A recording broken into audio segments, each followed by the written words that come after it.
tout d'abord la porte. Oh là, il faut décomposer tout d'abord. Je sélectionne la forme, la première forme qui est la porte. Après, je clique sur cette commande-là, créer.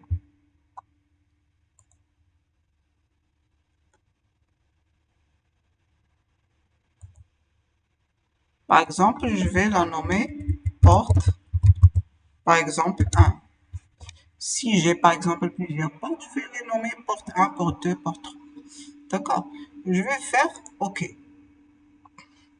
Et comme ça, on a un bloc qui a été créé.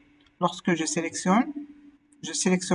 clique une fois sur l'objet et ça va devenir un bloc. D'accord? Le deuxième bloc, je vais sélectionner et je vais cliquer sur créer. Je vais le nommer fenêtre 1 par exemple. Et je clique sur OK. Et comme ça, on a une porte, un bloc. Le premier bloc qui a été créé, porte, et le deuxième bloc, fenêtre. D'accord?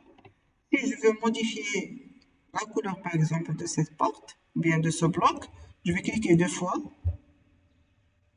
OK. Et comme ça, je peux modifier, par exemple, la couleur. Je vais sélectionner l'objet.